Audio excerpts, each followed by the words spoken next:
Yes, thank you, Clinton, and thanks for all the work that you've also put into this. This meeting has been fantastic. What you've heard so far today is really just a sample and a taste of projects and the work that we've been supporting over the last 2.5 years or thereabouts. We haven't been around for very long. We have 470 plus stories to tell, and so this, I hope, is going to be the first of very many events that we have. As this first slide says, though, it takes real ingenuity to innovate, and some of the stories and ideas you've come from, you heard of today, show how we have some unconventional thinking going on. A program such as OFCAF, you think is all about greenhouse gas reduction, but from what Fiona has told you, we're looking at different ways of seeding crops with aerial seeding. We are allowing producers to make decisions and try some different things. That really is going to fuel a lot of ingenuity. We heard about the virtual fencing project, and events like this are about making connections. So in terms of virtual fencing, it was at our roundup in Calgary just 6 months ago, June 1st. And we had a producer talking about virtual fencing and the challenges he was having in terms of finding collars that would work in Alberta. From that little start, we've now got a program going at NATE to actually develop these collars that work here in Alberta in terms of our phone systems. And so by bringing together this community of producers, private sector partners, and the public researchers, we're accelerating research. And so lots of good things to come. Our work was mandated by Alberta producers, and so it's great to have producers in the room. We just came from our annual meeting, and one of the heartfelt comments there came from, it's great that you actually hear what the producers are asking for and how we connect with them. So events such as this are all about connecting the researchers, the producers, the private sector to work together in new initiatives. And working on our 4 pillars, there's a lot of room for improvement and additions. One of the great tools that we put together is a database. And for the first time, we're able to look at work which has been funded by RDAR and others, and to have the opportunity to bring together and link players who may not have known each other. And so this tool allows us to do retrospectives in terms of work which has been done, but also be prospective in terms of new opportunities. And so although we protect the database from the hacking world, we are going to be releasing areas of findings for you, the researchers, and you, the producers, to look at. So we're going to be looking at making all of those different connections. As the graph, or as the diagram here shows, we've got 240 projects now complete. Each one of those projects has a report attached to it, and for those researchers who are always asking the questions, because I used to be one of you researchers, in terms of you want to find a report, what are you going to do? They put it in a drawer?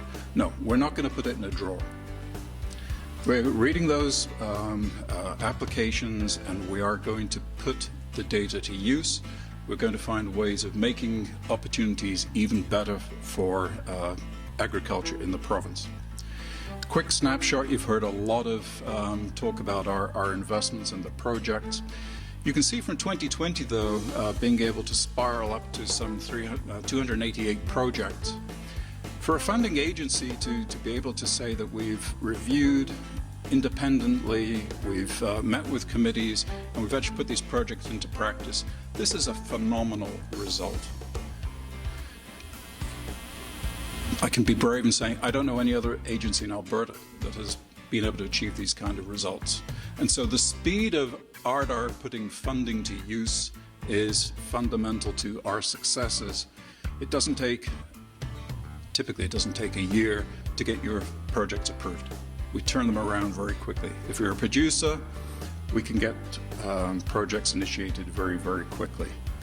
The bottom line shows from an investment of 61.8 million. I'm sorry, I have to read some of those things. We've actually been able to multiply or stack that funding by about 2.3 times. And so we're putting taxpayers' dollars to work effectively, but at the same time we're bringing partners from other sectors, from other provinces, and from industry to work together in developing new technologies. One piece, and Val touched on it a little bit though, looking at the work that we've achieved to date and historically the problem of research is that last mile is left short. The great work done in our research laboratories doesn't reach the producer's hands. And so we have been promoting, since our very earliest days, the concept of transdisciplinary producer, private, public partnerships. You'll hear us talking about T4P. And by engaging all of those groups continuously in projects, we accelerate work. As Val was saying, producers very often don't know what science is out there. Well, for RDAR, we actually listen to the producers first, we identify needs, and then we go to the researchers, but we want to keep the producers connected to the researchers. So we're actually borrowing from electronics, rapid iteration, agile movements in terms of how can we test products very quickly and perfect them. Those colors are going to be an example that we can follow through. And so we have a commitment that we are going to see research that final mile. And we will mandate in our funding applications. In the past it said, how are you going to do extension? And typically we read, well, I'm going to publish papers, I'm going to put posters out. That's not going to be enough in the future. I want to know that you're working with producers in the Peace Country. I want to know you're working with producers in the Lethbridge area in terms of putting science into practice. And so we're not going to be draconian in demanding that change. One other beautiful benefit of RDAR is our research program officers, our RPOs, the 5 of them, kudos to you all. They work hand in hand with the producers and they work hand in hand with the researchers. They are that conduit and they are a major differentiator, so thank you for that. One announcement I will make today, because I think we haven't formally announced it, is as part of this transdisciplinary movement and making the connections, in the next couple of months we're actually going to be announcing the formation of 3 new transdisciplinary groups. They're going to focus in areas of great opportunity for the province, areas for growth, areas for us to become even better known world leaders in the sectors.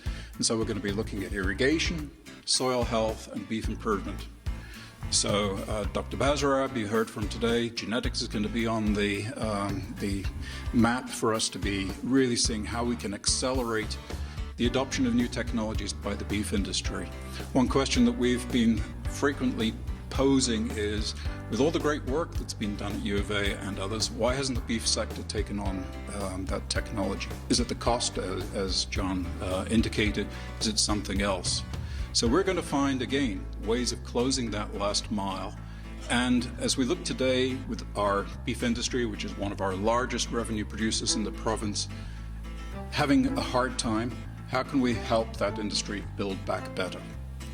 And so this is a great opportunity for us to announce this program, and we're going to be excited to tell you more about that, initially at one of the beef conferences, but thereafter when you come and meet with us in the summertime at our next event, the gathering of our Agriverse, we'll be looking to tell you a little bit more about that.